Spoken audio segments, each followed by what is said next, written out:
ప్రభువైన యేసుక్రీస్తు నామములో మీ అందరికీ నిండు వందనాలు. నా దేవుడు మిమ్మల్ని మీ కుటుంబాన్ని నిండాలుగా దీవించునుగాక. ఈరోజు బైబిల్లో కొన్ని మాటలు తెలుసుకుందాం. ఈ లోకంలో దేవుని సేవ చేసే సేవకులారా, నా యందు వీటిని మీరు అనుభవిస్తే నీవు దేవుని సంఘానికి నిజమైన నాయకుడివై నీవు ప్రభువు అనుమతించేది ఎంత బాధ అయినా సరే శిరస్సు వంచి ప్రభువుకు నమస్కరించి ప్రభువు చెప్పింది చేద్దాం. మన సొంత నిర్ణయాలు మానేద్దాం. ఏంటంటే ఇక్కడ ప్రభువు ఏది చెబితే, ఏది మన మదిలో నిలిపితే అది మాత్రమే ఇతరులకు బోధించేవాడు ఉండాలి. మన సొంత మాటలు, సొంత కవిత్వాలు మనము చేయకూడదు. బైబిల్తో ఉన్నది ఉన్నట్టు మనం చెప్పాలి. ఒక మాట అయినా తీసివేయటానికి లేదు, ఒక మాట అయినా కలిపితే కలపటానికి వీల్లేదు. ఇది కలిపిన వాడు శాపగ్రస్తుడవునని లేఖనాలు తెలియపరుస్తున్నాయి. అలాగే మత్తయి సువార్త 5వ అధ్యాయం 11వ వచనాన్ని నేను చదువుతున్నాను. అందరూ బైబిల్ అంటే తీసి చదవడానికి ఇష్టపడండి. మత్తయి సువార్త 5వ అధ్యాయం 11వ వచనం. నా నిమిత్తము జనులు మిమ్మల్ని నిందించి హింసించి మీ మీద అబద్ధముగా చెడ్డ మాటలు ఎలా పలుకున్నప్పుడు మీరు ధన్యులు. ఈ రోజుల్లో కూడా అలాగే ఎవరింటికన్నా వెళ్ళి సువార్త చెప్దామన్నా, వీధిలో వెళ్ళి సువార్త చెప్దామన్నా ఎంతోమంది హేళనగా మాట్లాడుతున్నారు, ఎంతోమంది ఇబ్బందికరంగా మాట్లాడుతున్నారు. అరే, ఈ బతకపోతే ఇల్లు అడుగు తిని 4 ఇళ్ళు బతకరాలంటున్నారు. ఆ బోతులాగా ఉన్నావు, నీకెందుకురా ఇది అని కొందరు హేళనగా చేస్తున్నారు. కొందరైతే కొడుతున్నారు, కొందరైతే నేనా హింసలు పెడుతున్నారు. అయినా సరే అది దేవుని దృష్టిలో ఆనందం అని ఎంచుకోవాలి. అది ఆనందమనే ఎంచుకోవాలి తప్ప దేవా నాకే ఎందుకు పెట్టావయ్యే ఈ బాధ, నేను ఎక్కడో అన్యుడిగా బతికినోడిని నన్ను తీసుకొచ్చి ఇలా ఈ చెడ్డ మాటలు ఏంటయ్యా అని మనం అనుకోకూడదు. మనం అదే అంటున్నాడు, నా నిమిత్తం ఆయన నామాన్ని మనం మోసుకెళ్తే, ఆయన శిలువను మనం మోసుకెళ్తే, ఆయన సువార్తను మనం నడిపించగలిగితే, ఆయన నా నిమిత్తం మీరు ఎన్ని బాధలు వచ్చినా, హింసలు వచ్చినా, ఇరుకులు వచ్చినా అది సహిస్తే మీరు పరలోకంలో ధన్యులు అంటున్నాడు. నిజమేనా? మనం అలా చేస్తున్నామా? ఈ బజార్కి వెళ్తే ఆ బజార్కి వెళితే ఎవరికి సువార్త చెప్పు, ఎవరిని కూడా మనం మాట్లాడి, ఎవరికి కూడా మనము వాళ్ళు ఏదైనా అనుకుంటారేమో, వాళ్ళు ఏమైనా తిడతారేమో, వాళ్ళు ఏమైనా కొడతారేమో భయంతో బిక్కు అంటూ మనం తిరుగుతున్నాం. అది దేవుని దృష్టిలో ఒకసారి మనం లెక్క అప్పచెప్పవలసిన వారు. అందరికీ సువార్త సమానంగా పంచాలి. ఈ సువార్త పత్రికలు ఇచ్చేవాటి ఎంతోమంది తిడతా ఉంటారు, కొడతా ఉంటారు. అయినా సరే అది దయించుకునే వారు ధన్యులు అంటున్నాడు. అలాంటి స్థితిగతుల్లో నుంచి నిన్ను నన్ను మార్చాలని మనం ధన్యులుగా పరలోక రాజ్యంలో ఒక ధన్యులుగా ఏర్పడాలని కోరుకుంటున్నాం. 2వ కొరింథీ పత్రిక 4వ అధ్యాయం 2వ వచనం నేను చదువుతున్నాను.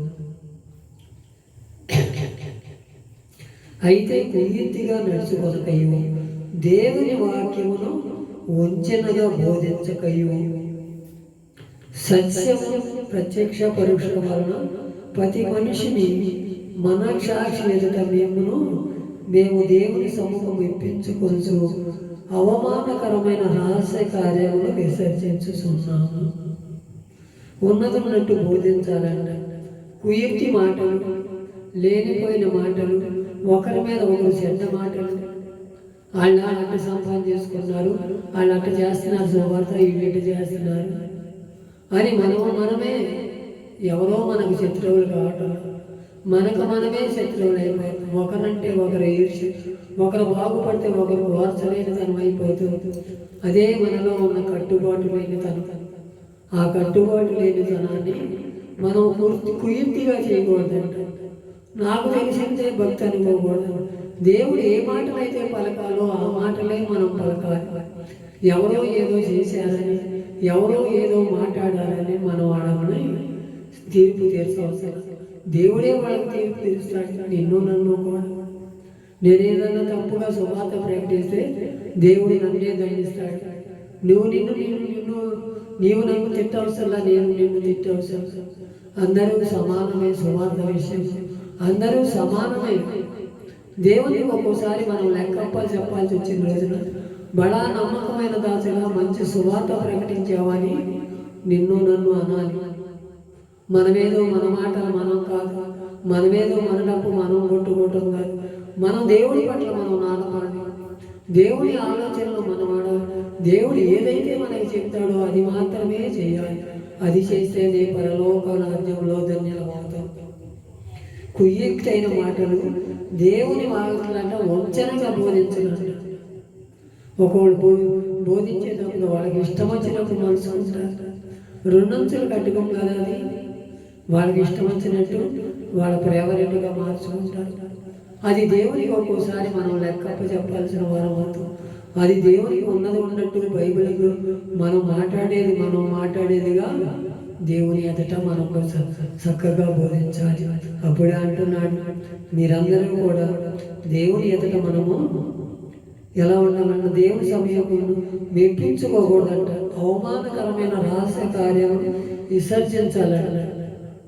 ఎవరో వచ్చి అయ్యా నువ్వు బాగా చెప్పేవయ్యా వాక్యం అంటే మనకు మనమే పొంగిపోయి మనంతటోళ్ళు లేరని మనం అనుకుంటాం. అది ఎంతవరకు స్వభావం మనం తెలుసుకోవాలి. మన రహస్య కార్యములు కూడా ఆయన విసర్జించుతున్నాడు.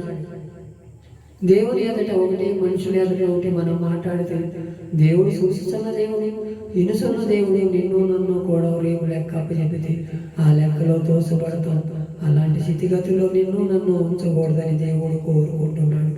అపనిందలైనా అవమానములైనా ఏదైనా సరే నా యందు మీరు అపనిందలు పడితే మీరు పరలోకంలో ధన్యులని, ఇక్కడ ఏదైతే మీరు ఇతుతారో అది పంట కోస్తారని దేవుడి లేఖనాలు తెలియపరుస్తున్నాయి. 1వ యోహాను పత్రిక 3వ అధ్యాయం 13వ వచనం నేను చదువుతున్నాను.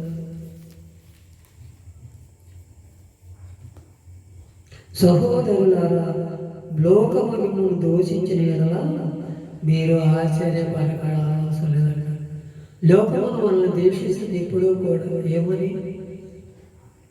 వీళ్ళు పని పాట లేని రోడ్డులు ఎమ్మడ తిరిగే, తిండికి గతి లేక తిరిగేవాళ్ళు అని అంటూ ఉంటారు. ఎంతోమంది అన్నారు నన్ను కూడా. అయినా సరే దేవా నీ చిత్తం ఏంటయ్యా అని మనం ప్రార్థన చేయటం, వారి వారికి ప్రార్థన చేయ్యా, వీళ్ళ మనసును మార్చయ్యా. దేవునిలోకి నడితే అదే సంతోషమయ్యా.